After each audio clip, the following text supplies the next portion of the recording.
Hey guys, it's Lady Bobanian coming to you from my car in the great state of Texas. Just wanted to take a moment to get you guys caught up to speed on what's been going on with me. I do thank you for hanging with me so long. I know I don't really put out a lot of videos. It just takes a lot to get me to concentrate and sit still long enough to, put all my to do items on the calendar and make doctor's appointments and stuff like that. It takes a lot of energy for me to do that. So by the time I get around to wanting to make a video, it's late or it's just real early in the morning, and I get distracted by something else in regards to kids or dogs or something like that. So sorry I'm not as regular as some other YouTubers out there, but I'm dedicated to put in something out at some point. So yeah. I want to talk about something that happened last night, something that would have given me a lot of anxiety in my immediate past. So I was at the tail end of my time door dashing at night. I generally try to cut it off around 2:30, so if I'm about 20-30 minutes away, I can head back and make it home by about 3 a.m. or so. Anyhow, I was all the way over in Northwest Harris County, actually in the Cypress area, and I had gone out there because I got a ping that was going to take me about 11-12 miles or something like that to this 24-hour subway, and I immediately got the notion that something was wrong. Because I'm thinking, wow, I'm like almost 20 minutes away. Why would they send me out here? And I look at the payout and it's like a little over $8. And I'm thinking, oh, okay, this will be worth it, I don't know what the issue was, but surely, I can handle it. So I get there and it turns out that the restaurant, their system isn't up, is down, and they can't see orders or accept DoorDash orders, something like that, which is odd because the restaurant is apparently showing open to this customer, and as it turns out, all these people had reassigned, and the order was over an hour late. It actually never arrived because I got there and they did not have his order, and they had no way for me to actually run my DoorDash card, which is weird because what would you do if someone came there and they didn't have one of those debit or credit cards with a chip? Would you say, oh, I'm sorry, I can't take your money on your perfectly fine card that someone would normally use? Most retailers and eating establishments have the point of service terminals that allow you to run two different types of card. But whatever. I wasn't about to argue with the lady before I tried to explain and re-explain and try to get them to understand what the issue was, but I wasn't having it. I thanked her for her time, told her I was not going to pay for someone else's order, and promptly left. After I got into the parking lot, I I called the customer and tried to explain what was going on. I'm sorry, I'm jumping around. Let me keep my story straight. So I actually called the customer and I explained what was going on, and before I could tell him that I was going to try to talk to customer service about going to a different subway, this is that he could fulfill his order, he hung up on me. Right before he did, I heard him say something about, oh, this subway is 24 hours. Oh, he was really ranting and raving to somebody. And I was like, okay. So I called support, told them what was going on. They gave me half pay for at least going to the restaurant and told me the customer had been passed off to monetary support. So happy endings. I didn't let that customer get to me. I still reached out and said, hey, I'm sorry for the inconvenience. I told them that I was going to reach out to support for them, and that was it. Hopefully, me telling them that there were issues on the restaurant side would help them with his particular issue. He's someone that's gonna escalate anyway. So in my opinion, you gotta do the best with what you have and not react. Because if I had reacted, I would have either responded negatively back to him on the phone, but I really wasn't even given a chance. The guy just hung up on me. I don't think he realized that I was a new driver, and if he did, he was putting an unfair amount of responsibility on me for it being late when I had nothing at all to do with the system being down. But it's a part of my growth in general, because in the past I'd be so apologetic, freaking out and panicking, figuring, okay, how am I going to say this to the customer? But it's like, this is out of my hands. This is out of my hands, and I have a choice. I can either react to this person and get myself escalated, or I can stay like this, calmly explain the issue, and then just step away from the conflict and not engage myself more.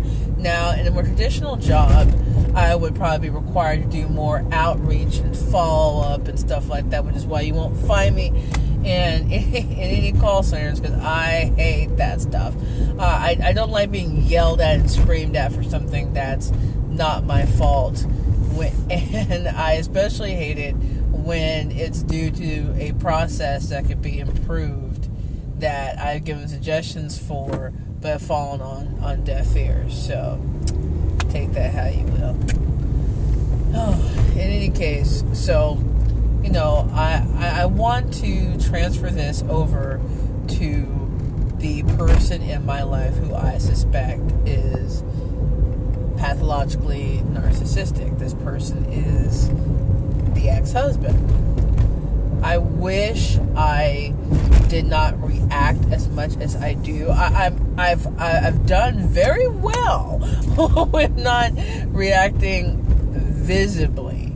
So I might be seething inside, rolling my eyes, inside my head, but I'm not showing that I'm displeased. Now, I need to work on my wording going out to the ex-husband, because it does come across as robotic. I have to phrase in such a way where I'm still going to be human.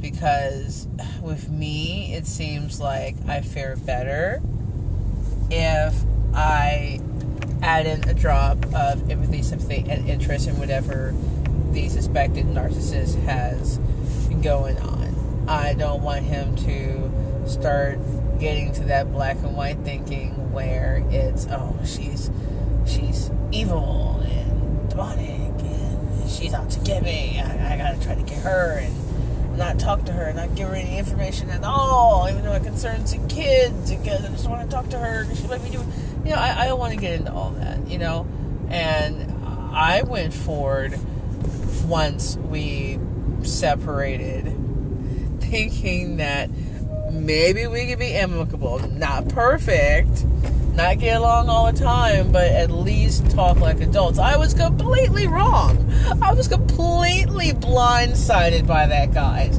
I didn't understand how someone could want to get rid of me so fast. Didn't want to participate at all in the divorce proceedings, like not at all. And it took his lawyer explaining to him time and time again how he would have to pay child support. There was no getting around it.